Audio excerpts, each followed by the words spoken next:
battle spell come out from Phoveus, I was expecting a Vengeance. Oh. Because usually, you need to go for that Vengeance if you are up against a Wanwan on the Phoveus in a losing lane like this.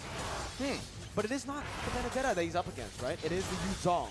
Exactly. Well, Yuzhong is also a very oppressive hero in the laning phase.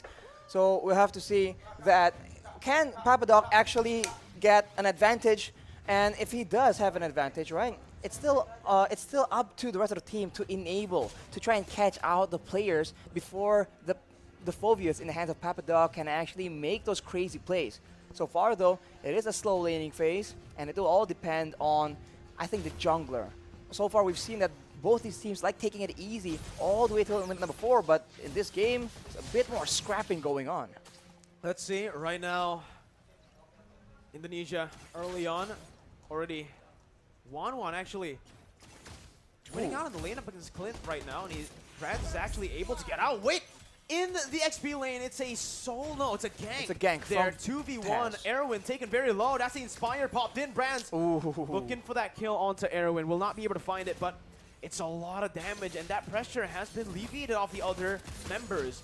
Dreams gets caught. That's going to be the shadow kill to pick up another 1-for-1. This time, Argentina with their comfort picks are doing better. Argentina strikes back in the early game. Again, you can't take this team lightly. They are a serious contender in the tournament right now. Indonesia, they need to be a bit more careful, because if they let Yutun start snowballing, that can't be good for them as well. These squishier laners are going to be quite vulnerable, but I guess Branz will be the one that will be feeling the bulk of that aggression. Indonesia, though, already first onto the neutral objective now. Picks it up. No contest from Argentina, as Jotun doesn't have that purple buff. Without the purple buff, Hayabusa is going to find it very difficult to contest or even to gank. So for Argentina, it does feel like their win condition is solely on getting the picks early on. They can't really go for the neutral objective control. Dreams there with a cheeky invade, looking for that steal. But Tazz on this Demon Slayer Benedeta. I wonder if he's going to go damage or tank. I think damage must be the way to go. He has that Demon Slayer emblem, so it's a interesting hero. Able to be built quite a few different ways, hybrid, tank, full damage. But right now, we keep talking about the lane management in game number 1. In game number 2 here, I think it's no different. Indonesia has so many wave clear tools to actually work around with. Saykots, Tazz, as well as Hijime can all do that, but look at that aggression coming in, and they're not done yet. Jotun able to maneuver himself out of that position, but now he's going to get caught in the stun. Doesn't have the shadow kill to play with here. The guy as well, but a Luminal Blast forces Erwin to pop that circling eagle, leaving Jotun behind for Indonesia to take. Erwin trying to dish out damage back, but again, it's Indonesia that it really feels like Indonesia has Argentina's number in the rotation game.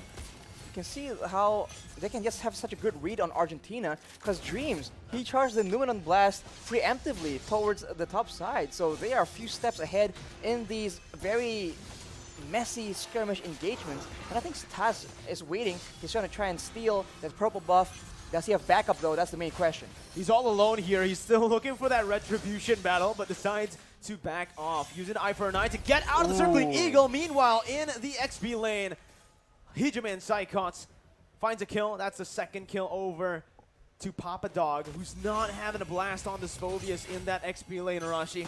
We mentioned it, up against the Yuzhong. It's going to be really difficult to lane, especially with the ganks that's constantly just being placed by Indonesia. Not only are they having a Phoveus fall behind, they're having Saykots on the Yuzhong, just absolutely wrecking it in that EXP lane. That can't be good, as the Indonesians are pushing the aggression, and look at that.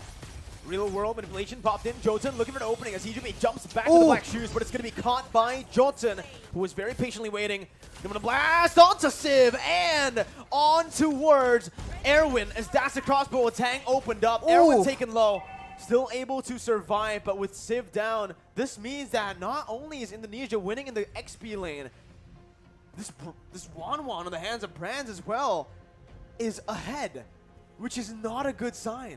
Absolute disaster as far as the laning phase is concerned. And look at the babysit coming in. But on the other side of the map, that is Saykots just making a very aggressive play. It almost pays out in a kill. Unfortunately, not just yet. They're just pushing the tempo again and again.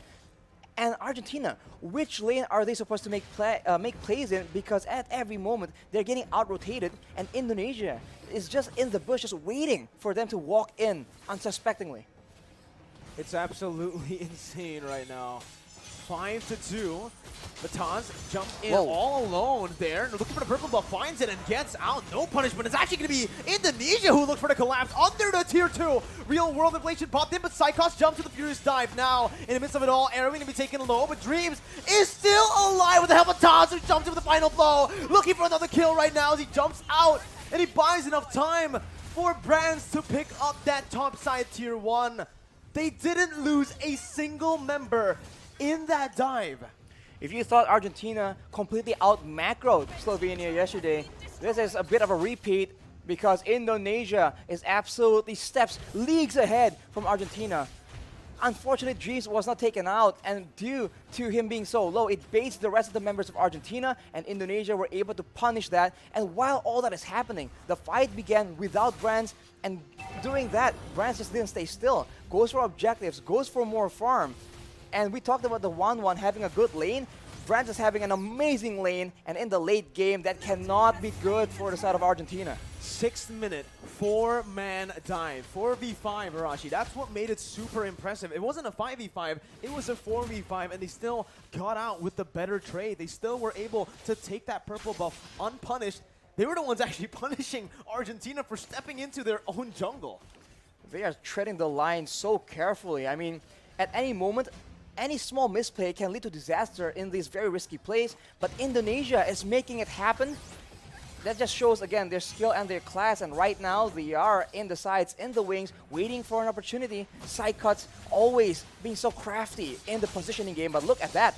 Jotun has the quad shadow, gets out, but it's going to be chunked by Hijime, who follows him under the turret with the black shoes, gets out. Real world inflation popped in, but that's going to be Tazz, who targets him down with the final blow. Forcing the flicker out, Dreams taken down in the back lines by Papadog as he jumps into the body force. Hijime falls as well. Indonesia, too over-aggressive, finally punished here by Argentina, but Branz is looking for the crossbow attack. Pops in the end against Papadog, who gets the safety with the guiding wind. Tazz still looking for his Saykots with the Black Dragon form now, still going for this fight. It's a 3v5, but Indonesia still are able to push Argentina back, but it does not change the fact that Argentina were able to find another 2 kills.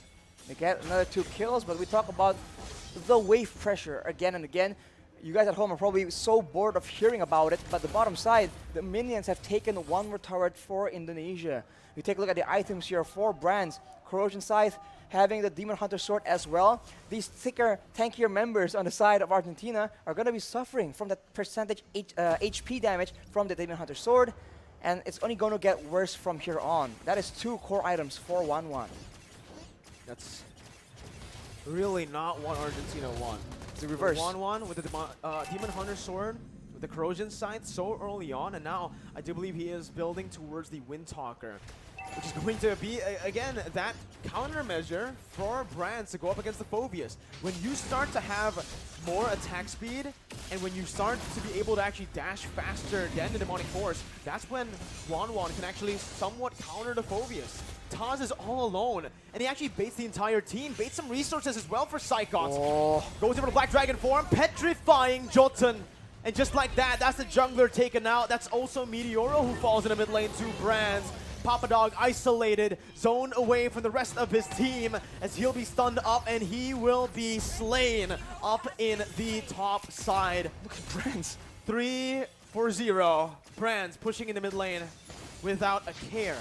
He is alone. He is staring 2 members of Argentina in the face. It doesn't matter. He is so ahead right now. He has that confidence, the mechanical skill. And look at that. He's behind the turret. That is, you're not supposed to do that as a marksman, but Branz doesn't care, I guess, as Indonesia wrestles away the control in the jungle from Argentina. But look at that right now. They're just sieging the base as much as possible, and the base turret passive has popped. I can speak based on experience that on the Wanwan, if you're Snowball, you can do whatever you want.